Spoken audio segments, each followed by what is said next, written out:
എല്ലാ പ്രശ്നങ്ങളെയും നമ്മൾ അതിജീവിച്ച് മുന്നോട്ട് പോകണം. അതാണ് അതിന്റെ ഒരു പ്രധാന കാര്യം. അല്ലാതെ പ്രശ്നങ്ങളൊന്നും ഇല്ലാതിരിക്കലോ അല്ലെങ്കിൽ അങ്ങനെ ഒരു കാലാവസ്ഥ പ്രതീക്ഷിക്കലോ ഒന്നും അല്ല ജീവിതം എന്ന് പറയുന്നത്.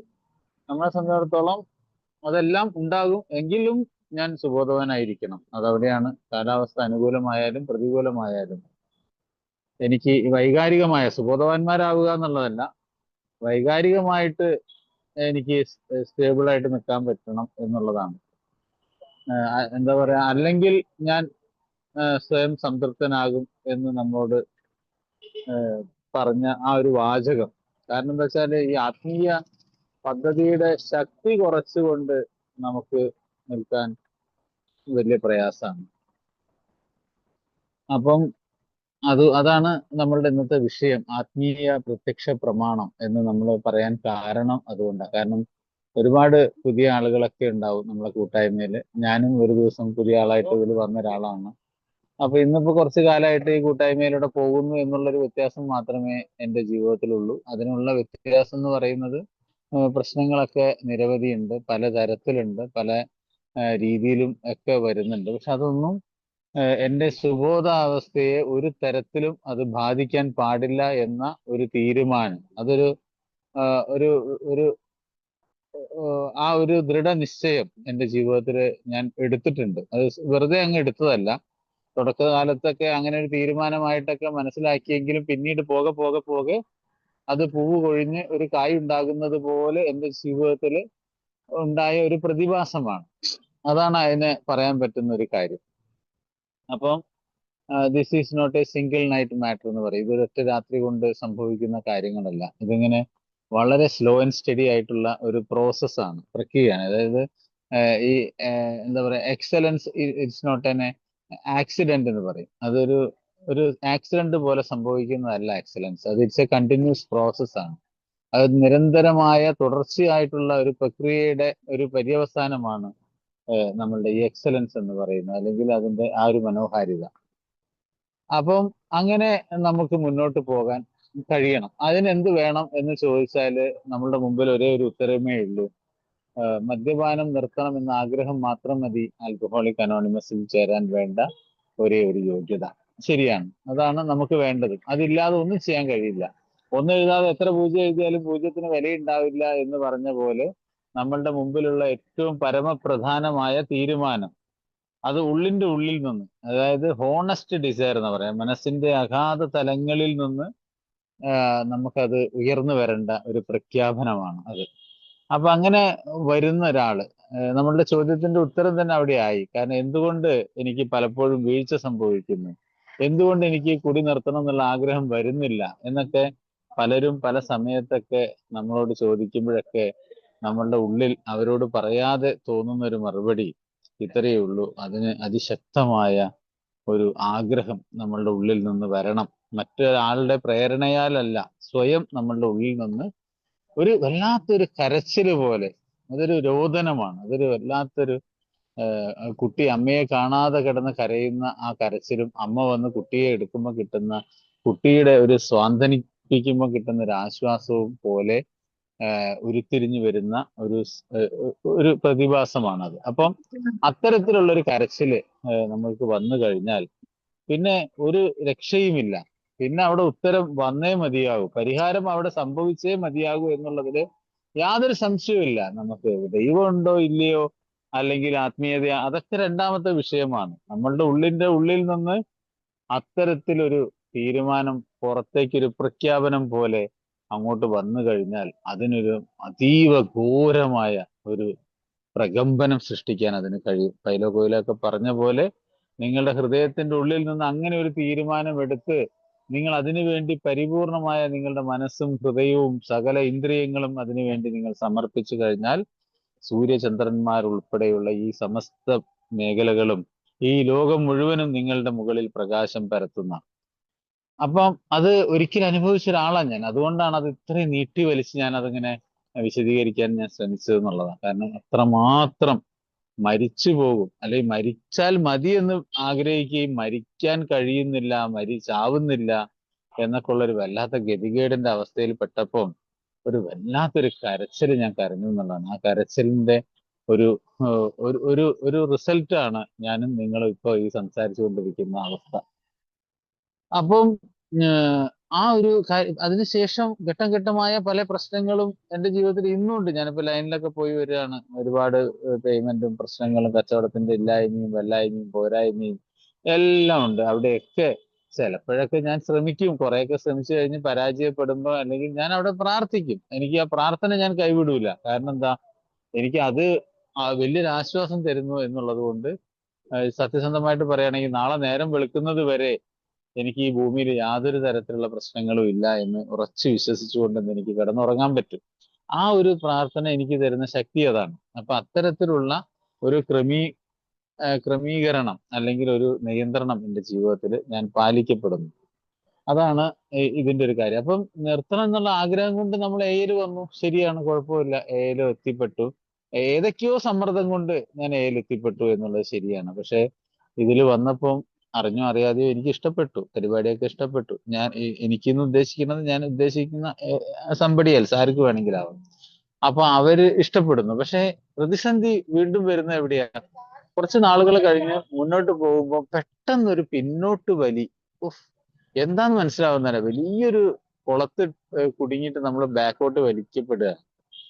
മതി, ഇന്ന് പോണ്ട, അല്ലെങ്കിൽ നാളെ പോകാം, അല്ലെങ്കിൽ ഇപ്പൊ അവിടെ കാര്യങ്ങൾ എല്ലാത്തിനും ഒരു മങ്ങല് സംഭവിക്കുകയാണ്. തുടക്കത്തിലുള്ള ആവേശമൊക്കെ നഷ്ടപ്പെടുന്ന പോലെ എനിക്ക് തോന്നൽ വരുന്നുണ്ടെങ്കിൽ തീർച്ചയായിട്ടും നമ്മൾ മനസ്സിലാക്കുക, ആൽക്കഹോളിസം എന്ന് പറഞ്ഞ മഹാവിപത്ത് അല്ലെങ്കിൽ മാരകമായ രോഗം നമ്മളെ വീണ്ടും വീണ്ടും ആക്രമിക്കാൻ തുടങ്ങി. ഒരു ക്യാൻസർ വൈറസ് പോലെ നമ്മളെ ശരീരത്തിൽ പല ഭാഗങ്ങളിൽ അത് ആക്രമിക്കാൻ തുടങ്ങിയിരിക്കുന്നു എന്ന് നമ്മൾക്ക് തിരിച്ചറിയാൻ പറ്റണം. അപ്പൊ വിജ്ഞാനികൾ ഇതെല്ലാം നേരത്തെ തിരിച്ചറിയുന്നു എന്നാണ് നമ്മളോട് പറയുന്നത്. അപ്പൊ ആ ഒരു കാര്യങ്ങൾ തിരിച്ചറിയുമ്പോൾ വീണ്ടും നമ്മളുടെ മുമ്പിൽ ഒരു പ്രധാന ചോദ്യം ഉയരുന്നു. ശരി, അങ്ങനെയാണെങ്കിൽ ഇനി ഞാൻ എന്ത് ചെയ്യും? എനിക്ക് ആകെ അറിയുന്നത് മീറ്റിങ്ങിന് പോവുക, അവിടെ ഇരിക്കുക, ഷെയർ ചെയ്യുക, പിന്നെ അവിടെ പറയുന്ന പല കാര്യങ്ങളും എനിക്ക് പരിചിതമല്ലെങ്കിലും ഞാനത് കേൾക്കുന്നു എന്ന് മാത്രമേ ഉള്ളൂ. പക്ഷേ അത് പോരാ. ഞാൻ എന്തോ ചില നടപടിക്രമങ്ങൾ, രോഗശമനത്തിന് നിർദ്ദേശിക്കപ്പെട്ട നടപടിക്രമങ്ങൾ ഞങ്ങൾ താഴെ വിവരിക്കുന്നു എന്ന് പറഞ്ഞിട്ട് ആ ബിഗ് ബുക്കിൽ 5-ാമത്തെ അധ്യായത്തിൽ കുറച്ച് നടപടിക്രമങ്ങൾ കൊടുക്കുന്നു. നമ്മൾ അതിനെ പടികൾ എന്ന് വിശേഷിപ്പിക്കുന്നു. ഏതായാലും ഒരു സ്പോൺസറൊക്കെ കണ്ടെത്തി നമ്മൾ പടികളിലൂടെയൊക്കെ കടന്നു പോകാൻ നമ്മൾ തയ്യാറാകുമ്പോൾ പതിയെ പതിയെ പതിയെ നമ്മളെ ശാരീരികവും മാനസികവുമായിട്ടുള്ള ഒരു മാറ്റത്തിലേക്ക് നമ്മൾ പ്രവേശിക്കും. അത് നമ്മളെ ജീവിതത്തിന്റെ വലിയൊരു പ്രത്യാശയിലേക്ക് നമ്മളെ ഇങ്ങനെ മെല്ലെ മെല്ലെ മെല്ലെ മെല്ലെ ഉയർത്തി ഉയർത്തി ഉയർത്തി ഒരു പുതിയൊരു സന്തോഷവും സ്വാതന്ത്ര്യവും നാം അനുഭവിക്കാൻ തുടങ്ങുന്ന ഒരു ഘട്ടത്തിലേക്ക് നമ്മൾ എത്തിച്ചേരും. അപ്പോഴാണ് നമുക്ക് എല്ലാത്തിനെയും ഉൾക്കൊള്ളാൻ പറ്റുന്ന ഒരു മാനസികാവസ്ഥ നമ്മളിൽ ഉണ്ടാകാനുള്ള ഒരു തുടക്കം കുറിക്കുന്നത്. കാരണം ഒരു കാര്യം നമുക്കറിയാം, എല്ലാവർക്കും ഇത് സാധിക്കുന്നുണ്ട്, മറ്റു പലർക്കും ഇത് സാധിക്കുന്നുണ്ട്, എനിക്ക് എന്തുകൊണ്ട് സാധിക്കുന്നില്ല എന്നുള്ള ഒരു താരതമ്യം പലപ്പോഴും നമ്മൾ ചിന്തിക്കാറുണ്ട്. അതിന് നമ്മൾ ഒരു കാര്യം മാത്രമേ ഉത്തരവുള്ളൂ. അവരൊക്കെ നമ്മൾ ഉറങ്ങുമ്പോഴും നമ്മൾ വിശ്രമിക്കുമ്പോഴും നമ്മൾ മടി പിടിച്ചിരിക്കുമ്പോഴൊക്കെ അവർ കഠിനാധ്വാനികളായിരുന്നു എന്നുള്ളതാണ് അതിനുള്ള ഏറ്റവും വലിയ ഉത്തരമായിട്ട് നമുക്ക് കാണാൻ സാധിക്കുക. അപ്പം അത്തരത്തിലുള്ള ഒരു കഠിനാധ്വാനത്തിന് നമ്മൾ തയ്യാറാകുമ്പോൾ പാതി വഴി ചെല്ലുമ്പോൾ നമ്മൾ അത്ഭുത പരതന്ത്രരാകും. അപ്പൊ അതില് നമ്മൾ ഈ ആത്മീയ പ്രത്യക്ഷ പ്രമാണം എന്ന് നമ്മളോട് പറയാനുള്ള കാരണം, ഇത് 100% ഇത് നമ്മളെ കുറിച്ച് ഉള്ള ഒരു അവബോധം സൃഷ്ടിക്കുക എന്നുള്ളതാണ് എല്ലാ പ്രശ്നങ്ങളുടെയും അടിസ്ഥാനപരമായ പരിഹാരം. നമ്മൾ ഇതുവരെ ചെയ്തിരുന്നത് മറ്റുള്ളവരെ സന്തോഷിപ്പിച്ചുകൊണ്ട് നമ്മളുടെ സ്വകാര്യമായ സന്തോഷങ്ങളിലേക്ക് കടക്കാൻ ശ്രമിക്കുകയായിരുന്നു. അല്ലെങ്കിൽ ഞാൻ എന്താ പറയാ, സ്വയം സംതൃപ്തനാകും എന്ന് നമ്മളോട് പറഞ്ഞു. കാരണം ആത്മീയ പദ്ധതിയുടെ പ്രവർത്തനങ്ങളുടെ ശക്തി കുറച്ചുകൊണ്ട് നമ്മളുടെ വിജയത്തിൽ ചാരി നിൽക്കാൻ വളരെ എളുപ്പമാണ്. കാരണം എന്താ, വീട്ടിലേക്ക് ഇപ്പൊ പെട്ടെന്ന് കച്ചറയൊക്കെ ഉണ്ടാക്കി സന്തോഷമായി സ്നേഹമായി, ആ ശരി 1 കിലോ കോഴി വാങ്ങിക്കൊണ്ടുവരാം, മക്കൾക്ക് ഐസ്ക്രീം വാങ്ങിക്കൊടുക്കുക, ശരി എല്ലാം കഴിഞ്ഞ് AC ഒക്കെ ഇട്ടൊന്ന് കിടന്നുറങ്ങി കഴിഞ്ഞാൽ എല്ലാവരുടെ പ്രശ്നവും തീർന്ന്. അങ്ങനെയുള്ള ഒരു ഉഡായിപ്പിലൂടെ, അതായത് ഒരു തരം കപടമായ സ്ട്രാറ്റജി, ഒരു സംവിധാനത്തിലൂടെ നമ്മൾ മുന്നോട്ട് പോയാൽ അത് ഉണ്ടാക്കുന്ന പ്രത്യാഘാതം എന്തായിരിക്കും? പിറ്റേ ദിവസം ഇത് പെട്ടെന്ന് ഈ ഐസ്ക്രീമിന്റെ തണുപ്പും സ്വാദൊക്കെ നഷ്ടപ്പെട്ട് കഴിഞ്ഞാൽ വളരെ പെട്ടെന്ന് തന്നെ അത് എന്താകും? അത് വീണ്ടും പഴയ അവസ്ഥയിലേക്ക് തന്നെ അത് പോകും. അപ്പൊ അങ്ങനെയല്ല. അതാണ് പറഞ്ഞത്. ഈ ഒരു പദ്ധതിയുടെ പ്രവർത്തനങ്ങളുടെ ശക്തി കുറച്ചുകൊണ്ട് ചാരി നിൽക്കുന്ന പരിപാടി എളുപ്പമാണ്. അങ്ങനെ ആയാൽ നമ്മൾ കൂടുതൽ കുഴപ്പത്തിലേക്ക് പോകും. അതാണ് നമുക്ക് ഇത്രയും. കാരണം എന്താ, മദ്യാസക്തന്റെ ഈ ഒരു മനസ്സും ശരീരവും അത്രമേൽ സൂത്രശാലിയായ ഒരു ശത്രുവാണത്. അപ്പൊ അവിടെ നമുക്ക് എന്ത് വേണം എന്നുള്ളത് നമ്മൾ ചിന്തിക്കണം. കാരണം നമുക്ക് പ്രശ്നങ്ങൾ വരുമ്പോൾ ഉടനെ ടെലിഫോൺ തെറാപ്പി എന്ന് പറഞ്ഞ് നമ്മൾ ഒരാളെ അങ്ങ് വിളിച്ച്, ആ സുഹൃത്തെ എങ്ങനെയുണ്ട്, കാര്യങ്ങളൊക്കെ ഉഷാറല്ലേ, ആ അയ്യോ ഒന്നും പറയണ്ട മോനെ, അതാണ് ഇതാണ്, അങ്ങോട്ടും ഇങ്ങോട്ടും കുറെ നേരം നമ്മളുടെ കഥകളൊക്കെ പറഞ്ഞാൽ നമുക്ക് കുടിക്കാതിരിക്കാൻ പറ്റും. ഒരു പ്രശ്നമൊന്നും ഉണ്ടാവില്ല, നമ്മളെ പ്രശ്നങ്ങളും ചിലപ്പോൾ തീരും.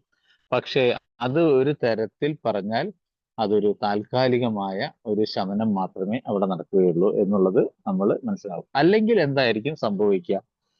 തീർച്ചയായിട്ടും ഇവിടെ നമ്മളൊരു ആത്മപരിശോധനയ്ക്ക് നമ്മൾ തയ്യാറാകണം. എന്തുകൊണ്ടാണ്? അവിടെയാണ് ഒരു അഗ്നി പരീക്ഷ നമ്മളുടെ മുമ്പിൽ വരുന്നത്. കാരണം എന്താ? എല്ലാ ഈ ഒരു പുതിയൊരു ജീവിത രീതിയിലേക്ക് നമ്മൾ പ്രവേശിക്കുകയാണ്, അല്ലേ? അപ്പം അവിടെ ഒരു അഗ്നി പരീക്ഷയ്ക്ക് നമ്മൾ വിധേയമാകുകയാണ്. സാധാരണഗതിയിൽ ഈ എല്ലാവരും പറയും ഇതൊരു പരീക്ഷണമാണ്. എന്ത് പരീക്ഷണം?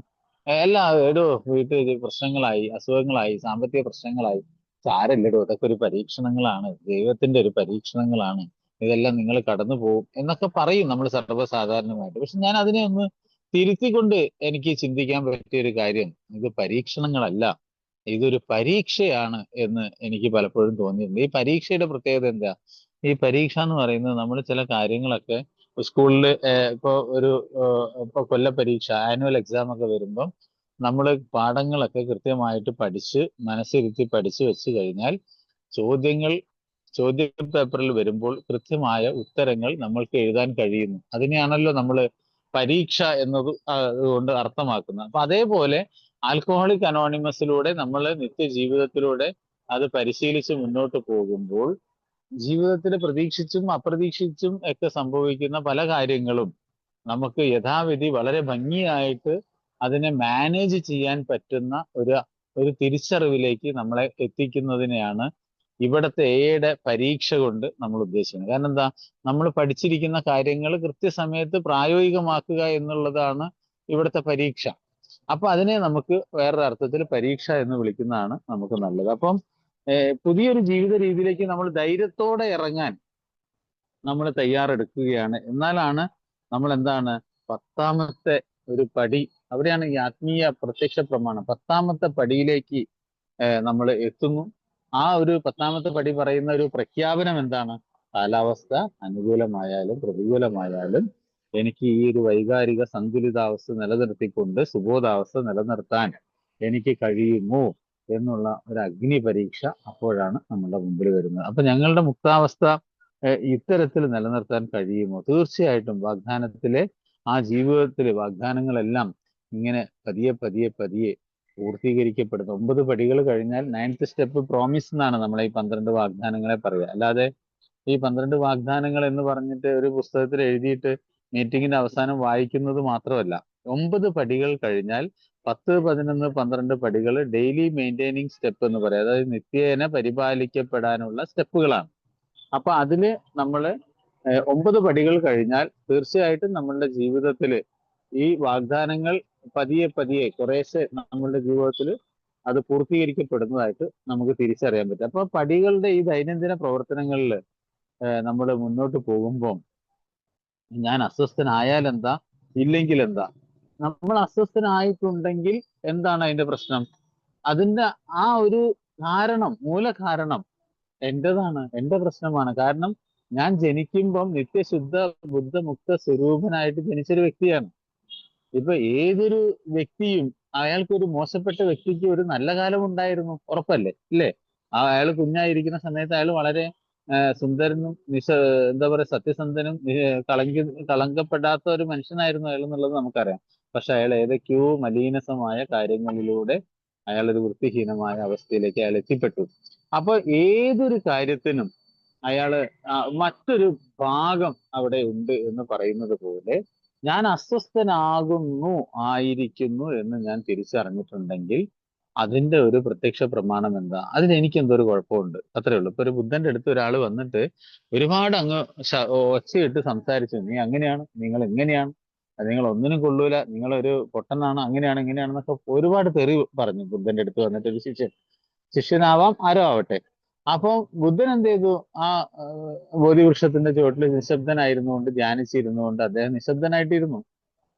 കുറെ കഴിഞ്ഞപ്പോ ഈ ഒച്ചയിട്ട് ശബ്ദിച്ചുകൊണ്ടിരുന്ന വഴക്ക് പറഞ്ഞുകൊണ്ടിരുന്ന മനുഷ്യന് ഒരു തിരിച്ചറിവുണ്ടായി. ഈ മനുഷ്യൻ എന്താ ഇത്രയൊക്കെ പറഞ്ഞിട്ട് അയാൾക്ക് ഒരു വികാരവും ഇല്ലാതെ നിശബ്ദനായിരിക്കുന്നത് എന്താന്ന് വെച്ചിട്ട് പിന്നെ അയാളോട് വളരെ സൗമ്യമായിട്ട് ചോദിച്ചു, താങ്കൾ എന്താ ഇത്രയൊക്കെ ഞാൻ ഇങ്ങനെ ശബ്ദിച്ച് വഴക്ക് പറഞ്ഞിട്ട് താങ്കൾ ഒന്നും പ്രതികരിക്കാതെ ഇരിക്കുന്നത് എന്താണ് എന്ന് ചോദിക്കുമ്പോൾ ബുദ്ധൻ പറഞ്ഞൊരു മറുപടി വളരെ രസകരമായൊരു മറുപടിയാണ്. മകനെ, നീ ഇത്ര നേരം ശബ്ദിച്ച് സംസാരിച്ചാലും നീ ഒരു സംഗതി എന്റെ കയ്യിലേക്ക് വെച്ച് നീട്ടിയിട്ട് ഞാനത് എന്റെ കൈ കൊണ്ട് സ്വീകരിച്ചാൽ മാത്രമേ അത് എന്റേതായി മാറുന്നുള്ളൂ. അതല്ലാത്ത കാലത്തോളം അത് നിന്റെ കയ്യിൽ തന്നെയാണ് ഉള്ളത് എന്ന് പറഞ്ഞ പോലെ നീ എത്ര ശബ്ദിച്ചാലും ഞാനത് എന്റെ മനസ്സുകൊണ്ട് ഞാൻ സ്വീകരിച്ചിട്ടില്ലാത്തത് കൊണ്ട് അത് എന്നെ ബുദ്ധിമുട്ടുണ്ടാക്കിയിട്ടില്ല എന്നതാണ് അയാൾ കൊടുത്തൊരു മറുപടി. പിന്നീട് അദ്ദേഹത്തിന് അത് തിരിച്ചറിവുണ്ടായി.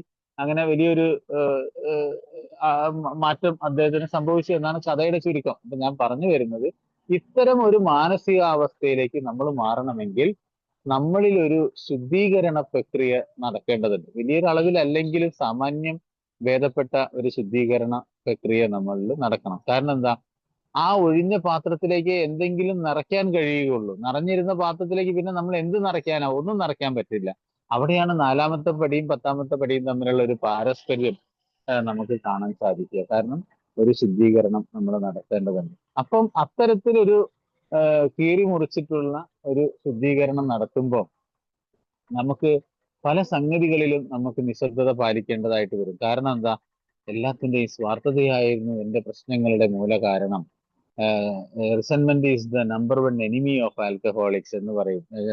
അങ്ങനെയുള്ള ഒരുപാട് കാര്യങ്ങൾ, നമ്മൾ 7 മാരക പാപങ്ങളെ കുറിച്ചും ഇതെല്ലാം നമ്മൾ മനസ്സിലാക്കുമ്പം വളരെ വിജിലന്റ് ആയി ജാഗ്രതയോട് കൂടി നമ്മൾ കാര്യങ്ങളെ നോക്കിക്കാണാൻ കഴിയും. നമ്മളൊരു പുതിയൊരു ജീവിതത്തിന് തുടക്കം കുറിക്കാൻ തുടങ്ങും.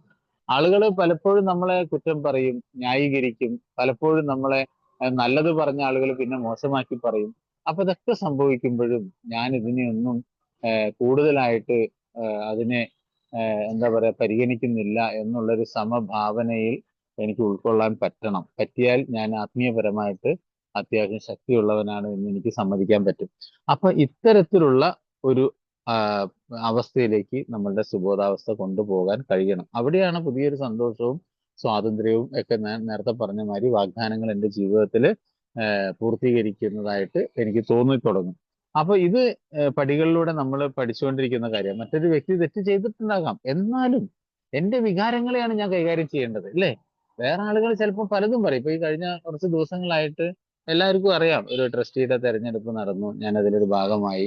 അങ്ങനെ പല കാര്യങ്ങൾ, അതിന്റെ റിസൾട്ട് വന്നു, റിസൾട്ടിന് ശേഷം മറ്റു പല റിസൾട്ടുകളും അങ്ങോട്ടും ഇങ്ങോട്ടൊക്കെ സംസാരങ്ങളൊക്കെ ഉണ്ടായി. അവിടെയൊക്കെ ഈ ഒരു ആ ഒരു സംയമനത്തിലൂടെ ആ കാര്യങ്ങളെ ഞാൻ അത്ര പൂർണ്ണനൊന്നുമല്ല, ഒരുപാട് അസ്വസ്ഥനും പ്രതികരിക്കണം എന്നൊക്കെ തോന്നിയ നിമിഷങ്ങളൊക്കെ ഉണ്ടെങ്കിലും അടങ്ങ് രാമ, അടങ്ങ് രാമ, നീ അതിനായിട്ടില്ല, നീ ഇപ്പൊ നിന്റെ ആ ഒരു തീരുമാനം, നീ നിശബ്ദനായിരിക്കുക എന്നുള്ളതാണ് എന്ന് എന്നോട് തന്നെ ഞാൻ പാലിക്കപ്പെടുന്ന ആ ഒരു അവസ്ഥയെ എനിക്ക് കൈകാര്യം ചെയ്യാൻ പറ്റി എന്നുള്ളതാണ്.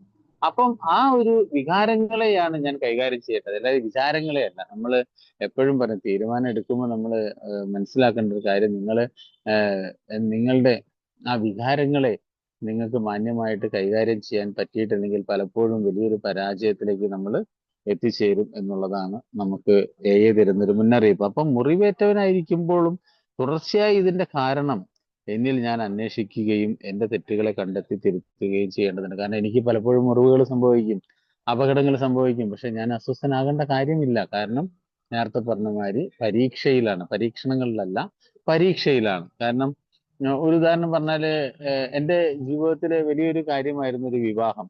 ആ ഒരു വിവാഹം ഒരു 10, 11, 12 വർഷം മുമ്പ്, അല്ലെങ്കിൽ 10, 13 വർഷം മുമ്പ് ഒരു വിവാഹം എനിക്ക് നടക്കേണ്ടതായിരുന്നു.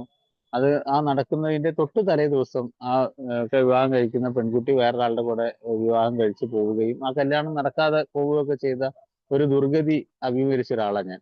പക്ഷെ ആ സമയത്ത് ആലോചിച്ച് നോക്കണം, 10,000 കത്തടിച്ച് ഭക്ഷണങ്ങളും കാര്യങ്ങളും ഹോളുകളും എല്ലാം സജ്ജീകരിച്ചിരിക്കുന്ന തൊട്ട് തലേ ദിവസമാണ് ഈ ഒരു പ്രഖ്യാപനം അവരുടെ ഭാഗത്തുനിന്നുണ്ടായത്. പക്ഷെ അവിടെ വളരെയധികം സംയമനത്തോടു കൂടി, ഒരുപാട് സംയമനമൊന്നും ഉണ്ടായിരുന്നില്ല, എന്റെ സ്പോൺസർ എന്നെ സഹായിക്കുകയൊക്കെ ചെയ്തെങ്കിലും ഞാൻ ഒരുപാട് താഴേക്ക് പോവാതെ എനിക്ക് എന്റെ വികാരങ്ങളെ എനിക്ക് നിയന്ത്രിക്കാൻ സാധിച്ചത് തീർത്തും ഈ ഒരു പ്രോഗ്രാമിന്റെ പിൻബലത്തോടു കൂടി. പക്ഷെ പിന്നീട് എന്ത് സംഭവിച്ചു?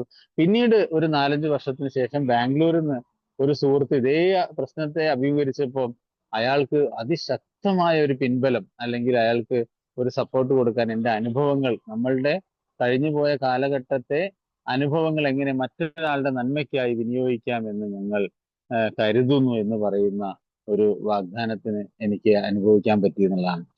അപ്പൊ അത് അയാൾക്ക് വലിയ ഇതായി. അപ്പൊ അങ്ങനെ ഓരോരോ കാര്യങ്ങളും നമ്മളുടെ ജീവിതത്തില് പരീക്ഷയായിട്ട് നമുക്ക് കൈകാര്യം ചെയ്യാൻ പറ്റണം. അപ്പൊ ഈ വേദന എന്റെ വികാരങ്ങളിലെ തെറ്റുണ്ടെന്ന് മനസ്സിലാക്കാൻ എന്നെ സഹായിക്കുന്നുണ്ട് എന്നുള്ളതാണ്. പല വേദനകളും, ശരീരത്തിലുണ്ടാകുന്ന വേദനകള് ശരീരത്തിലുണ്ടാകുന്ന പല അസുഖങ്ങളുടെയും ഒരു മുന്നറിയിപ്പാണ് എന്ന് പറയുന്നത് പോലെ മനസ്സിനുണ്ടാകുന്ന വേദനകൾ ആത്മീയപരമായ ഒരു തകർച്ചയ്ക്കുള്ള ഒരു മുന്നറിയിപ്പാണ് എന്ന് പലപ്പോഴും നമ്മൾ കരുതണം, അത് തിരിച്ചറിയണം. അവിടെയാണ് നമ്മളുടെ പ്രോഗ്രാമിന്റെ ശക്തി നമ്മൾ കാണേണ്ടത്. അല്ലാതെ 100 ചാക്ക് പഞ്ചസാര എന്ന് പറഞ്ഞാൽ നാവിൽ മധുരം ഉണ്ടാവില്ല എന്ന് പറഞ്ഞ അതേ കാര്യം നമ്മളിവിടെ പലപ്പോഴും പാലിക്കപ്പെടേണ്ടത് നിർബന്ധമാണ്. അങ്ങനെ ചെയ്യുമ്പം ഈ കൊടുങ്കാറ്റിന് ശേഷമുള്ള ഒരു പ്രശാന്തത നമ്മളിലേക്ക് കടന്നു വരും. കാരണം എന്താ?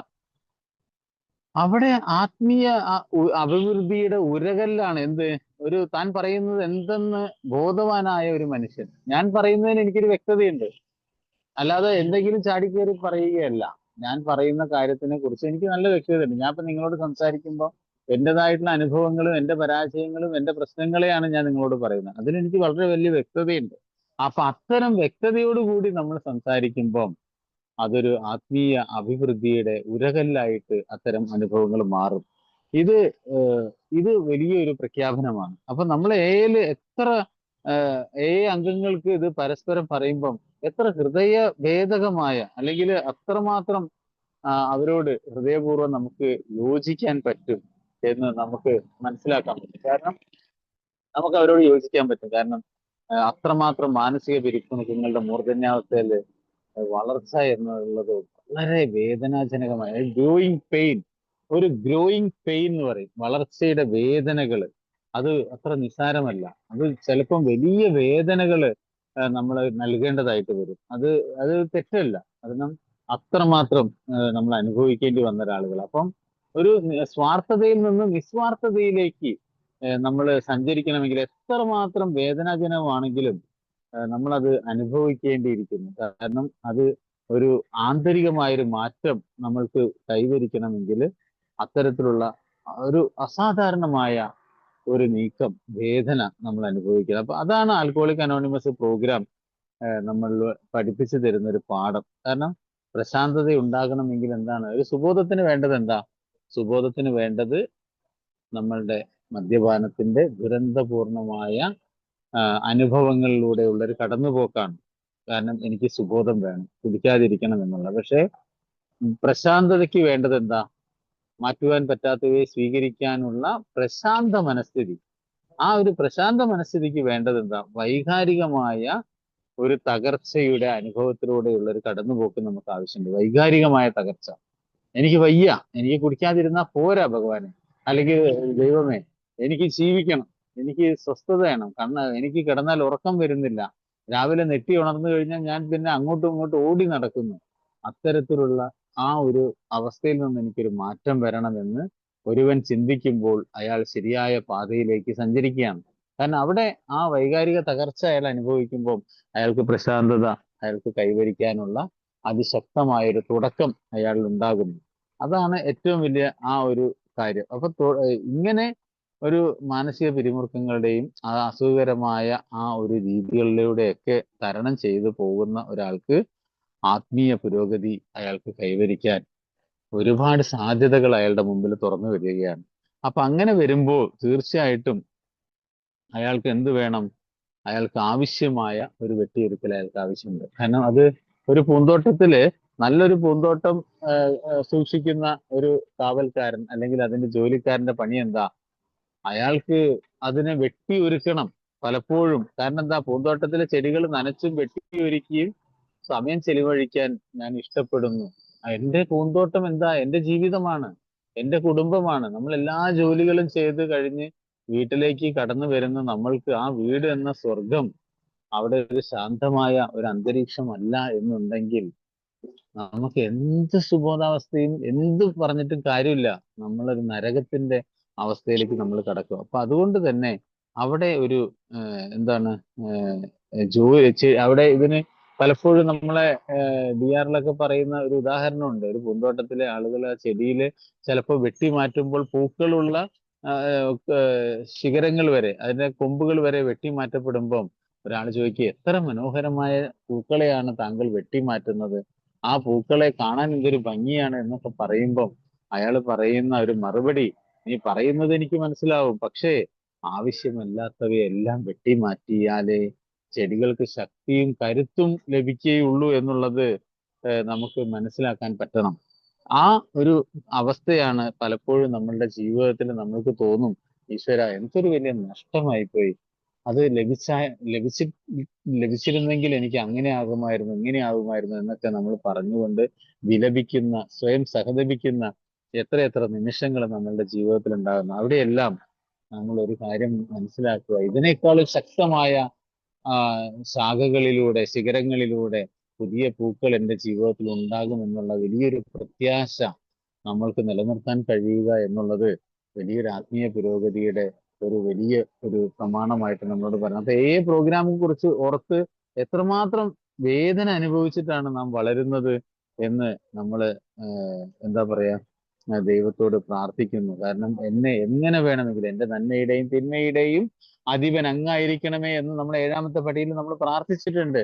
ദൈവമേ, അങ്ങ് ആഗ്രഹിക്കുന്ന പോലെ എന്നെ പ്രവർത്തിപ്പിക്കുന്നതിനും എന്നെ സൃഷ്ടിച്ചെടുക്കുന്നതിനും വേണ്ടി ഞാൻ എന്നെ തന്നെ അങ്ങേക്ക് സമർപ്പിക്കുന്നു, അങ്ങയുടെ ഇംഗിതം നിറവേറ്റാൻ വേണ്ടി ഞാൻ ഇവിടെ നിന്ന് മുന്നോട്ട് പോകുന്നു എന്ന് പറയുന്ന തേർഡ് സ്റ്റെപ്പ് പ്രയർ. അപ്പൊ ഇത്തരത്തിലുള്ള ഒരു പ്രഖ്യാപനം, അവിടെയാണ് നമ്മൾ തീർച്ചയായിട്ടും ഇതിന്റെ സാധ്യതകളെ നമുക്ക് മനസ്സിലാക്കാൻ പറ്റുന്നത്. മറ്റൊരു കാര്യം, ഇന്നലെയുടെ ഇത്തരത്തിലുള്ള ഭാണ്ഡക്കെട്ടുകൾ ആലോചിച്ച് നോക്കൂല്ലേ, നമുക്ക് ഇന്ന് തന്നെ ആവശ്യത്തിനുണ്ട്. അപ്പൊ ഈ ഒരു രീതിയിലുള്ള ഒരു ക്രമാനുഗതമായ ഒരു പ്രവർത്തനങ്ങൾ നമ്മൾ നടത്താത്ത പക്ഷം നമുക്ക് എങ്ങനെ മുന്നോട്ട് പോകാൻ സാധിക്കും? നമ്മൾ സാധാരണ നാടൻ ഭാഷയിൽ പറയില്ലേ, കടം വെച്ചുകൊണ്ട് നമുക്ക് ധനവാനാകാൻ സാധിക്കില്ല. ഇന്നലെയുടെ ഭാണ്ഡക്കെട്ടുകൾ നമുക്കുണ്ട്. അതുകൊണ്ട് തന്നെ എന്തുകൊണ്ടാണ് സ്വയം ഒരു വിലയിരുത്തൽ ക്രമമായിട്ട് നമ്മൾ നടത്തിയിട്ടില്ലെങ്കിൽ, അതൊരു ക്രമമായ ഒരു പ്രവർത്തനമായി മാറാത്തിടത്തോളം കാലം ഇത് എന്ത് കാണുന്നത് ഉൾക്കൊള്ളാനും ജീവിതത്തിൽ ഉണ്ടാകുന്ന പ്രശ്നങ്ങളെ അംഗീകരിക്കാനും തിരുത്താനും ഒന്നും നമുക്ക് കഴിയില്ല. തെറ്റുകളെ ശരീകരിക്കാനോ അല്ലെങ്കിൽ ക്ഷമയോട് കൂടി തുടർച്ചയായും നമുക്ക് ശ്രമിക്കാൻ, ഇതൊന്നും നമുക്ക് കഴിയില്ല. അതുകൊണ്ട് തന്നെ എപ്പോഴും നമുക്ക് ഈ ഒരു, കാരണം ഇന്ന് തന്നെ ആവശ്യത്തിലേറെ ഈ ഭാരങ്ങൾ ഇന്ന് നമുക്ക് പുതുതായിട്ടുണ്ട്. അപ്പൊ അതുകൊണ്ട് തന്നെ ഇന്നലത്തെ ഭാരങ്ങളെ നമുക്ക് മാറ്റേണ്ടതുണ്ട്. അല്ല പരിപൂർണമായിട്ട് ഇന്നും നമ്മൾ ശരിയാണെന്നുള്ളതല്ല. ഇന്നത്തെ ജീവിതത്തിലും ചിലപ്പോഴൊക്കെ ചില തെറ്റുകളും പോരായ്മകളൊക്കെ കടന്നുകൂടും. അത് നമ്മൾ ശരിയാക്കുമ്പോൾ ഇന്നലത്തെ കടം കൂടി ഉണ്ടെങ്കിൽ അത് ഒരു അവസ്ഥ ആലോചിച്ച് നോക്കൂ. അപ്പൊ അത് നമ്മൾ വളരെ ഗൗരവമായിട്ട് ചിന്തിക്കേണ്ട കാര്യം കൂടിയാണ് എന്ന് നമ്മളോട് പറയുന്നു. ഇതും നമ്മളോട് സംബന്ധിച്ചിടത്തോളം ആത്മീയ പദ്ധതിയുടെ ഒരു ഭാഗമായിട്ട്. അപ്പം എപ്പോഴും നമ്മൾ ചോദിക്കുക, എന്താണ് ആത്മീയത? ചില ആളുകൾ പറയും, വന്നു, ഞാനിപ്പോ കുടിക്കാതിരിക്കുന്നില്ല. പക്ഷെ എനിക്ക് മനസ്സിലാകുന്നില്ല, എന്താണ് ഇപ്പൊ ഈ ആത്മീയപരമായ രോഗം, ആത്മീയപരമായ തിരിച്ചറിവുകൾ എന്നൊക്കെ പറയുമ്പോൾ എനിക്ക് ഇന്ന് വരെ ഒരു ആത്മീയ ഉണർവ് ലഭിച്ചിട്ടില്ല എന്ന് വിലപിക്കുന്ന ചില അജ്ഞാനികളായിട്ടുള്ള ചില ആളുകളുടെ രോദനം നമ്മൾ കണ്ടിട്ടുണ്ട്. വളരെയധികം നമുക്ക് പറയാൻ പറ്റും. വന്ന് സുബോധാവസ്ഥയിലൂടെ സഞ്ചരിക്കുന്ന ഏതൊരു വ്യക്തിയും ആദ്യ നാൾ മുതൽ തന്നെ അയാളിലൂടെ ഒരു ആത്മീയ പരിണാമത്തിന് അയാൾ തുടക്കം കുറിച്ചിരിക്കുകയാണ് എന്ന് പാവം ആ മനുഷ്യൻ അറിയുന്നില്ല എന്നുള്ളത് വളരെ വേദനാജനകമായ ഒരു കാര്യമാണ്. കാരണം എന്താ, അയാൾക്ക് മനസ്സിലാകുന്നില്ല. അയാൾ ഒരു മീനിനെ വെള്ളത്തിലിട്ടിട്ട് എന്താണ് വെള്ളം എന്ന് കുഞ്ഞു മീനുകൾ തള്ളമീനിനോട് ചോദിക്കുന്ന പോലെയുള്ള ഒരു അവസ്ഥ മാത്രമാണത്. കാരണം ആ വെള്ളം ഇല്ലെങ്കിൽ ആ മീനുകൾക്ക് ജീവനോട് കൂടി നിലനിൽക്കാൻ കഴിയില്ല എന്ന് പറയുന്നത് പോലെയാണ് ഒരു മദ്യാസക്തൻ ലൂടെ സഞ്ചരിച്ചുകൊണ്ട് സുബോധാവസ്ഥ നിലനിർത്തുമ്പോൾ അയാൾക്ക് ആത്മീയ വളർച്ച അല്ലെ ഉണർവ് ലഭിച്ചിട്ടില്ല എന്ന് പറയുന്നതിന്റെ ചുരുക്കം. അപ്പൊ അത്തരത്തില് നമ്മൾ ചിന്തിക്കുമ്പോൾ തീർച്ചയായിട്ടും നമുക്കൊരു കാര്യം മനസ്സിലാക്കാൻ സാധിക്കും. നമുക്ക് ഇന്നത്തെ ദിവസം ഒരിക്കലും ഒരു കാര്യത്തിലും വിട്ടുവീഴ്ചയ്ക്ക് നമ്മൾ നിൽക്കരുത്. നാളെയിലേക്ക് മാറ്റാൻ പാടില്ല. നമ്മൾ ഇന്ന് ചെയ്യേണ്ട കാര്യങ്ങൾ ഇപ്പോൾ തന്നെ ചെയ്യുക. അതാണ് നമ്മൾ ഏറ്റവും വലിയ ഒരു വിജയിച്ചവരുടെ ഒരു പ്രാധാന്യം എന്താ?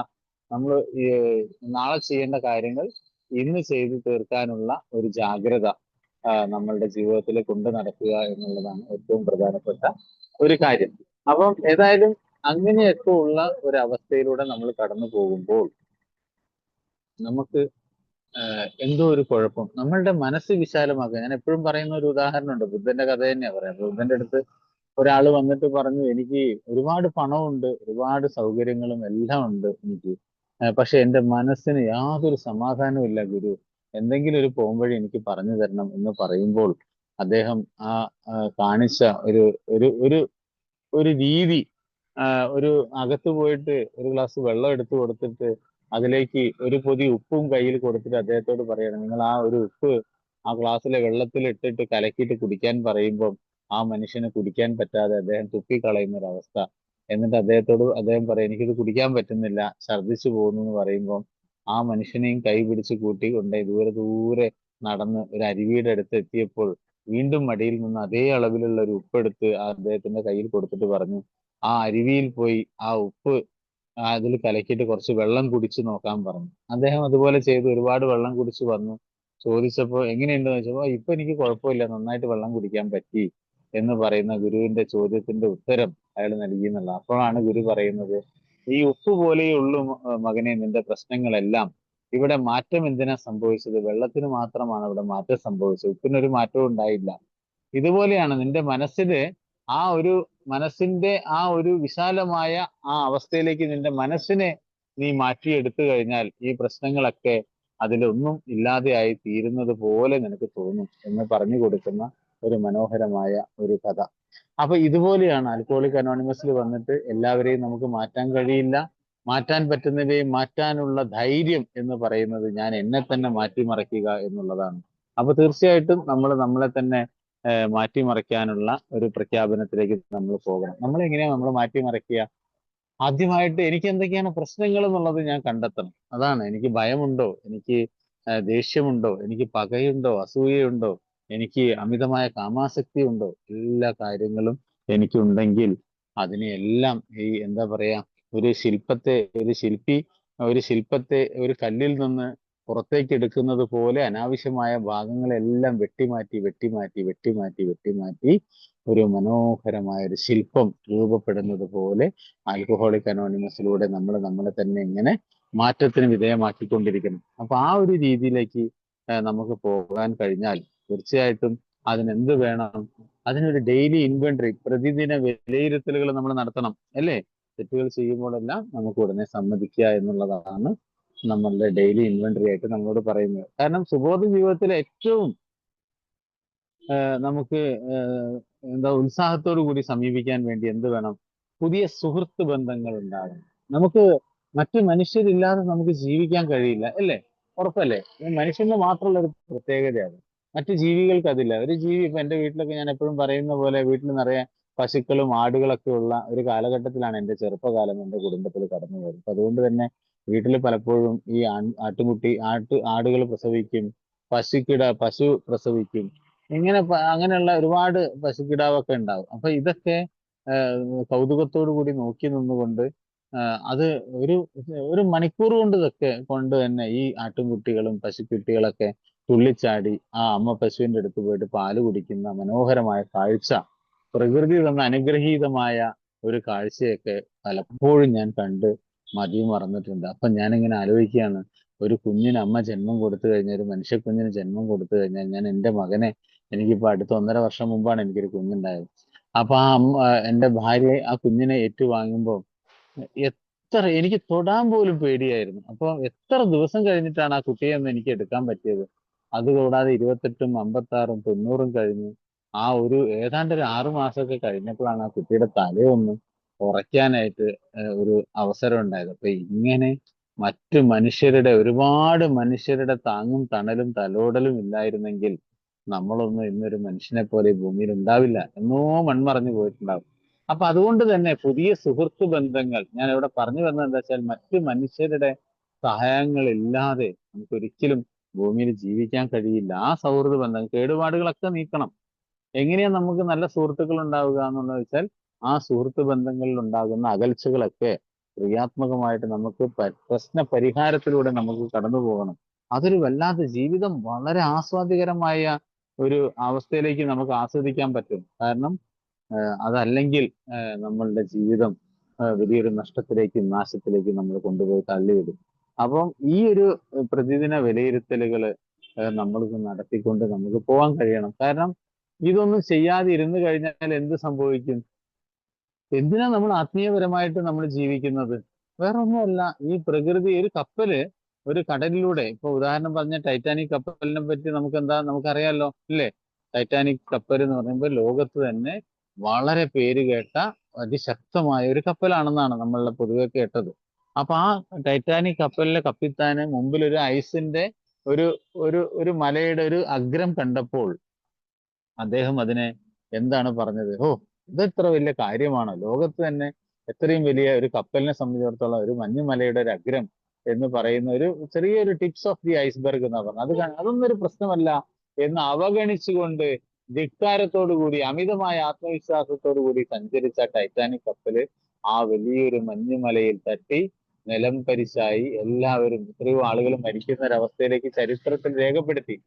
അപ്പം ഇതുപോലെ പലപ്പോഴും ഒരു മദ്യാസക്തന്റെ മനസ്സ് അഹങ്കാരങ്ങൾ കൊണ്ട് മൂടി നിറഞ്ഞു കവിഞ്ഞു നിൽക്കുമ്പോൾ പലപ്പോഴും നമ്മൾ നിലംപരിശായി പോകുന്ന ഒരവസ്ഥ നമ്മളിലുണ്ട്. അപ്പം ഈ ഒരു മനസ്സിന്റെ അകത്ത്, ഇപ്പൊ ഒരു കടൽ തീരത്ത് നിൽക്കുമ്പോൾ ഒരു കടലിൽ നിന്ന് തന്നെ ഉത്ഭവിക്കുന്ന തിരമാലകൾ അതിശക്തമായി അതിൽ നിന്ന് അടിച്ച് അത് പുറകോട്ട് അതിൽ തന്നെ ലയിച്ചു പോകുന്ന ഒരു അവസ്ഥ നമ്മൾ പലപ്പോഴും കടൽ തീരത്തുനിന്ന്, പ്രത്യേകിച്ച് ഞാനൊക്കെ കോഴിക്കോട് പലപ്പോഴും ബീച്ചിലൊക്കെ പോകുമ്പോൾ അതിശക്തമായ തിരമാലകൾ ചിലപ്പോഴും മഴക്കാലത്തൊക്കെ നമുക്ക് കാണാൻ സാധിക്കും. അത് അവിടെ നിന്ന് കഴിഞ്ഞാൽ ആ തിരമാലകൾ അതിൽ തന്നെ ലയിച്ച് പുറകോട്ട് പോകുന്നതായിട്ട് നമുക്ക് കാണാൻ പറ്റും. അതുപോലെ നമ്മളിൽ നിന്ന് ഉയർന്നു വരുന്ന അതിശക്തമായ ചിന്തകൾ, drinking is not your problem, your problem is thinking എന്ന് പറയുന്ന പോലെ അതിശക്തമായിട്ട് അത് അവിടുന്ന് ആർത്ത് അടിച്ച് നമ്മളിൽ ഉയർന്നു വരും. അത് അതിലേക്ക് തന്നെ അത് മാത്രമായി അടങ്ങിയിടണം എന്ന് നാരായണ ഗുരുദേവൻ ആത്മോപദേശ സദസ്സിൽ പറഞ്ഞ പോലെ, അത് നമ്മളിൽ തന്നെ ഒന്നൊന്നായി എണ്ണി എണ്ണി ആ തൊട്ടെണ്ണം ചുരുളൊടുങ്ങിയാൽ എത്തിടും ദൃക്ക് പോലുള്ള മുന്നിൽ അസ്പന്ദമായി ഇടയണം. അപ്പൊ അത് അവിടെ തന്നെ ഒരുപാട് പ്രയാസമുണ്ട്. ഇതൊക്കെ പറയാനൊക്കെ വലിയ കാര്യമാണ്. ഇപ്പൊ പെണ്ണുങ്ങൾ വീട്ടിൽ നിന്ന് വിളിച്ച് ഇപ്പൊ എന്തെങ്കിലും പറഞ്ഞാൽ ചിലപ്പോൾ പെട്ടെന്ന് എൻ്റെ മനസ്സിൽ ദേഷ്യമൊക്കെ തോന്നാറുണ്ട്. പക്ഷെ അത് പ്രകടിപ്പിക്കുന്ന അവസ്ഥയിലേക്ക് വന്ന് അത് വലിയൊരു എന്താ പറയാ, കൊടുങ്കാറ്റായി മാറാതെ അത് അന്നിൽ തന്നെ പിടിച്ചു നിർത്താൻ പറ്റുന്ന ഒരവസ്ഥയിലേക്ക് നമ്മൾ എത്തിച്ചേരുന്നു എന്നുള്ളതാണ്. നമുക്ക് ഒരുപാട് പ്രശ്നങ്ങൾ വരും, പൊട്ടിയൊലിക്കും, നമ്മൾ അതിരൂക്ഷമായിട്ട് നമുക്ക് പ്രശ്നങ്ങളും സംഘർഷങ്ങളും ആത്മസംഘർഷങ്ങളും വരും. ഒരു കുഴപ്പമില്ല, നമുക്ക് കരയണം. കരയുക എന്ന് പറയുന്നത് ഒരു ദുർബലതയൊന്നുമല്ല. ഞാനൊക്കെ എത്ര തവണ കരയും, വീട്ടിൽ വാതിലടച്ചിട്ടിട്ട് ചിലപ്പോൾ വല്ലാതെ സങ്കടം സഹിക്കുക വയ്യാതെ ഇരുന്ന് ദൈവത്തോട് പ്രാർത്ഥിച്ചുകൊണ്ട് കരയും. ദൈവമേ എന്നൊക്കെ പറഞ്ഞ് ഒരുപാട് നേരം കരയും. എന്നാലേ നമ്മളുടെ ജീവിതം ഒന്ന് ബാലൻസ് ആവുള്ളൂ. അല്ലാതെ ഏത് നേരവും ജഗദീന്റെ കോമഡി സീനും ഇട്ടിട്ട് ഇങ്ങനെ ചിരിച്ചുകൊണ്ടിരിക്കലാണോ നമ്മുടെ പരിപാടി? അല്ല. അതേപോലെ നിങ്ങൾക്ക് ദേഷ്യം തോന്നും, വികാരങ്ങൾ വരും, പൊട്ടിത്തെറിക്കും. അതിനാണ് നമുക്ക് സ്പോൺസറുകളും അല്ലെങ്കിൽ ഇത്തരത്തിലുള്ള സൗഹൃദ ബന്ധങ്ങൾ, സുഹൃത്ത് ബന്ധങ്ങളൊക്കെ നമ്മൾ സൂക്ഷിക്കുന്നത്. അവരെ വിളിച്ച് നമുക്ക് പറയാം, അവരോട് കാര്യങ്ങളൊക്കെ തുറന്നു പറയാം. പക്ഷെ അത് അവിടെ പ്രതികരിക്കാതിരിക്കുക എന്നുള്ളത് നമുക്ക് കിട്ടാവുന്ന ഏറ്റവും സമാധാനപരമായ ഒരു കാര്യമായിട്ട് അത് മാറും. അപ്പൊ എങ്ങനെ എനിക്ക് ഈ അനുഭവം ഉണ്ടാകുന്നത് വരെ ആ 10ാമത്തെ പടിയുടെ ആത്മീയ പ്രമാണം നമുക്ക് വ്യക്തമായിട്ട് മനസ്സിലാകുന്നില്ല എന്ന് വേണം നമുക്ക് കരുതാൻ. കാരണം എന്താ, ഞാൻ എൻ്റെ മുറിയിലെ ഒരു ഉദാഹരണം പറഞ്ഞല്ലോ, നമ്മളുടെ ഇന്നത്തെ DRL പറഞ്ഞൊരു കാര്യം. അയാളുടെ ആദ്യകാലത്ത് അയാള് മുറിയിലിരുന്ന് പത്രം വായിക്കുമ്പോൾ നായ്ക്കൾ ഇങ്ങനെ കുരയ്ക്കുന്നുണ്ടായിരുന്നു. അയാൾക്ക് വല്ലാത്തൊരു ഇറിറ്റേഷൻ ആണ്. നമുക്ക് തന്നെ അറിയാം, വീട്ടില് ചിലപ്പോൾ കുട്ടികൾ കരയും. അപ്പൊ എന്റെ മോനൊക്കെ വെറുതെ കരയുമ്പോൾ എനിക്ക് വല്ലാതെ ദേഷ്യം തോന്നും. കാരണം എനിക്കിത് പരിചയമില്ലാന്നേ. കുട്ടികൾ ഇപ്പൊ ചില ആളുകൾക്ക് 2-3 കുട്ടികളെയൊക്കെ പ്രസവിച്ച് വളർത്തി വലുതാക്കിയ ആളുകൾക്കൊക്കെ അത് വലിയൊരു പരിശീലനമായിരിക്കും. എനിക്കിപ്പോ ഇത്രയും വയസ്സായപ്പോ ഒരു കുട്ടി ഉണ്ടായി, ഞാൻ ആ കുട്ടിയെ നോക്കാൻ എനിക്ക് ചിലപ്പോൾ പറ്റാതെ വരുന്നു. അവനോട് ഇഷ്ടപ്പെട്ടിട്ട് കളിക്കാൻ പറ്റാതെ വരുമ്പോഴൊക്കെ ഞാൻ എൻ്റെ അസ്വസ്ഥതകളെ ഞാൻ മനസ്സിലാക്കി ഉടനെ ഞാൻ പോയി ഒരു 5 മിനിറ്റ് ഒന്ന് ഒരു ബ്രീത്തിങ് ഒക്കെ എടുത്ത് ഞാൻ അവനുമായിട്ട് കളിക്കാൻ എടുക്കേണ്ട ഒരു അവസ്ഥയിലേക്ക് ഞാൻ വരാറുണ്ട് പലപ്പോഴും. അപ്പൊ ഇങ്ങനെയുള്ള അവസ്ഥയിൽ പലപ്പോഴും ഇന്നൊരാൾ കഥ പറഞ്ഞു, നായ്ക്കൾ ഇങ്ങനെ കുറച്ചുകൊണ്ടിരുന്നപ്പോൾ ഇയാൾക്ക് വല്ലാതെ അസ്വസ്ഥതയായി. പക്ഷേ പിന്നീട് വർഷങ്ങൾ കഴിഞ്ഞ് ഞാൻ കൂട്ടായ്മയിലൂടെ സഞ്ചരിച്ചതിന് ശേഷം വീണ്ടും ഇതേ അനുഭവം എൻ്റെ ജീവിതത്തിൽ വന്നു. അപ്പം എനിക്ക് ശാന്തമായി ഇരുന്നു കൊണ്ട് അവരെ അവരുടെ വഴിക്ക് വിട്ടുകൊടുക്കാൻ, നായ്ക്കളാകുമ്പോൾ കുരയ്ക്കും, അവരതൊക്കെ പ്രതികരിക്കും എന്നൊക്കെ എനിക്ക് മനസ്സിലായി. അതിനെ അതായിരിക്കുന്ന അവസ്ഥയിൽ സ്വീകരിക്കാൻ എനിക്കിന്ന് പറ്റി എന്നുള്ളതാണ്. നമ്മൾ എപ്പോഴാണ് ഒരു ആൺകുട്ടി പുരുഷനായി മാറുന്നത് അറിയോ? നമ്മൾക്കറിയോ?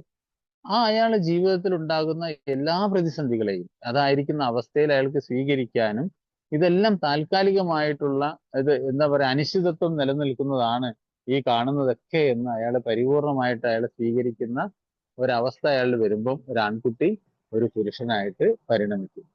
അതെയാണ്. അല്ലെങ്കിൽ എന്താ സംഭവിക്കുക? 60 വയസ്സ് കഴിഞ്ഞാലും അയാൾ ഒരു ആൺകുട്ടിയെ പോലെ പ്രതികരിക്കുന്ന ഒരവസ്ഥ അയാൾ അവശേഷിക്കുകയും ചെയ്യും. അപ്പൊ എപ്പോഴും ആൽക്കഹോളിക് അനോണിമസ് നമ്മളോട് പറയുന്നത്, നമ്മളുടെ ജീവിതത്തെ ആ രീതിയിൽ വളർത്തിയെടുക്കാൻ നമ്മൾ ശ്രമിച്ചിട്ടില്ലെങ്കിൽ പലപ്പോഴും നിസാരമായ കാര്യങ്ങളിൽ ഉടക്കിക്കൊണ്ട് നമ്മളെ ജീവിതം പരിപൂർണമായിട്ടൊരു പളുങ്ക് പാത്രം നിലത്ത് വീണ് ഉടഞ്ഞു പോകുന്നത് പോലെ നമ്മളുടെ ജീവിതത്തിൽ അത് സംഭവിക്കും. അപ്പൊ ഇത് ഇല്ലാതിരിക്കണമെങ്കിൽ നമുക്കൊരു ചിട്ടയായ ഒരു ജീവിത ശൈലി നമ്മൾ രൂപപ്പെടുത്തിയെടുക്കണം. കാരണം എന്താ? നിസ്വാർത്ഥമായിട്ട് ഇപ്പൊ ഒരു ഉദാഹരണം പറഞ്ഞാല്, ഇപ്പൊ നമുക്കിപ്പോ ഒരു എന്താ പറയാ ബെൻസ് കാർ ഉണ്ടാവുക, അല്ലെങ്കിൽ ഒരു BMW കാർ ഉണ്ടാവുകയോ, അല്ലെങ്കിൽ ഐഫോണിന്റെ ഒരു 16 Pro Max ഒരു മൊബൈൽ ഫോൺ ഉണ്ടാവുകയോ, അല്ലെങ്കിൽ നമ്മൾ KTMന്റെ ബൈക്കിൽ പോകും, ഇതൊക്കെയാണോ നമ്മളുടെ ഒരു മനുഷ്യനെ സോഷ്യലി നമ്മൾ സാമൂഹികമായിട്ട് നമ്മളെ ഉയർത്തുന്ന ഒരു ഘടകങ്ങളായിട്ട് നമ്മൾ ചിന്തിക്കുന്നുണ്ടെങ്കിൽ അതെല്ലാം നമ്മളുടെ വിഡ്ഢിത്തം നിറഞ്ഞ ചിന്തകളായിട്ട് നമ്മൾ കാണണം. കാരണം നമ്മൾ അതൊന്നുമല്ല നമ്മളെ മനുഷ്യനാക്കി മാറ്റുന്നത്. ഇപ്പൊ ഉദാഹരണം പറഞ്ഞാൽ നിങ്ങൾക്കറിയാം, ഇപ്പൊ മെസ്സി കേരളത്തിലേക്ക് വരാൻ പോകുന്നു എന്നൊക്കെ നമ്മളിങ്ങനെ പത്രത്തിലൊക്കെ വായിച്ചു. നമ്മൾ പലപ്പോഴും ഫുട്ബോൾ മാച്ചുകളൊക്കെ കാണുമ്പോൾ അർജന്റീന ടീം പലപ്പോഴും ഇങ്ങനെ തള്ളി മറിഞ്ഞ് ഇങ്ങനെ തിളച്ചു നിൽക്കും. അവരെ പവലിയിൽ നിന്ന് പുറത്തേക്ക് ഇറങ്ങും. എന്തുകൊണ്ടാണ് അവർ കാത്തിരിക്കുന്നത്? അവർ മെസ്സി വന്ന് ഗ്രൗണ്ടിൽ ഇറങ്ങിയാൽ മാത്രമേ ആ ടീം അംഗങ്ങൾ അതിന്റെ ബാക്കിൽ ഇറങ്ങുകയുള്ളൂ. കാരണം അത് ആ മനുഷ്യന് കൊടുക്കുന്ന ഏറ്റവും വലിയൊരു പരിഗണനയും വിശ്വാസവുമാണ്. കാരണം ആ മനുഷ്യൻ കളിക്കുന്നത് ആ രാജ്യത്തിന് വേണ്ടിയിട്ടാണ്, അല്ലെ? ആ ഒരു കൂട്ടായ്മയുടെ ഒരു പ്രഖ്യാപനമാണത്. അപ്പൊ അതുപോലെ ഓരോ മനുഷ്യനും ഇപ്പം എത്ര പേര് വലിയ വലിയ ബിസിനസ് സാമ്രാജ്യങ്ങൾ കെട്ടിപ്പടുത്ത എത്ര മഹാത്മാക്കൾ നമ്മുടെ ലോകത്തിലുണ്ടായിരുന്നു. പക്ഷെ എന്തുകൊണ്ട് ഇപ്പൊ കഴിഞ്ഞ കുറച്ച് മാസങ്ങൾക്ക് മുമ്പ് രത്തൻ ടാറ്റ നമ്മളെ വിട്ടു പിരിഞ്ഞു പോയി, ഇല്ലേ? ബോംബെയില് ഒരു വലിയൊരു ജനാവലി, എല്ലാവരും റോട്ടിൽ നിന്ന് കരയുന്ന ഒരു ചിത്രം, വീഡിയോ നമ്മുടെ സോഷ്യൽ മീഡിയയിൽ നമ്മൾ കാണാനിടയായി. എന്തുകൊണ്ടാണ് അങ്ങനെ ഒരു അവസ്ഥ? എത്ര വലിയ വലിയ ആളുകൾ മരണപ്പെട്ടു, അവരെ എന്താ പറയാ ചിതയിലേക്ക് എടുത്തിട്ടുണ്ട്. ആരും തന്നെ കരഞ്ഞാലും ഞാൻ കണ്ടിട്ടില്ല.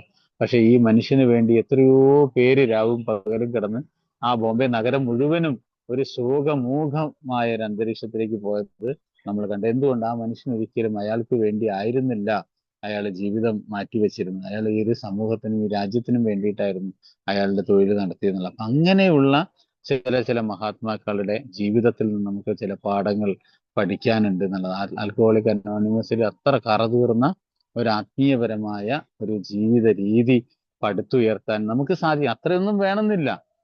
ഇതൊക്കെ നമുക്ക് ചിന്തിക്കാനും നമുക്കൊന്ന് ആലോചിക്കാനൊക്കെ ഉള്ള ഒരു അവസരമായിട്ട് മാത്രം എടുക്കാം. പക്ഷേ ഞാൻ പറഞ്ഞു വരുന്നത് എന്താ വെച്ചാൽ, അത്തരത്തിലുള്ള ഒരുപാട് ആളുകൾ നമ്മളുടെ ചുറ്റുവട്ടത്തിൽ നമ്മളുടെ മുന്നിൽ ഉണ്ടായിരുന്നു എന്നുള്ളത് നമുക്ക്, അല്ലെങ്കിൽ ഇനിയൊരു ബുദ്ധനുണ്ടോ, ഒരു നാരായണ ഗുരുദേവനുണ്ടോ, അല്ലെങ്കിൽ ഒരു യേശുക്രിസ്തു ഉണ്ടോ, ഒരു മുഹമ്മദ് നബി ഉണ്ടോ എന്നൊന്നും നമ്മൾ ചിന്തിച്ച് നടക്കലല്ല. നമ്മളുടെ മുമ്പിൽ ഇപ്പൊ നമ്മളുടെ നേരിട്ട് കാണാൻ ഭാഗ്യം ലഭിച്ച ഒരുപാട് മഹാത്മാക്കൾ നമ്മളുടെ മുമ്പിൽ ഉണ്ടായിരുന്നു. അവര് പകർന്നു തന്ന, അവര് നമുക്ക് തെളിച്ച വെളിച്ചം എത്ര മഹത്തരമാണ് എന്ന് നമുക്ക് പലപ്പോഴും തോന്നിയിട്ടുണ്ട്. ഇപ്പൊ ബിൽഡബ്ല്യുവിനെ നമ്മൾ കണ്ടിട്ടില്ല, പക്ഷെ കാണാത്തതിനേക്കാൾ കൂടുതൽ അറിഞ്ഞ ഒരു മനുഷ്യനായിട്ട് നമ്മളുടെ ജീവിതത്തെ സ്വാധീനിച്ച ഒരു വ്യക്തിയാണ്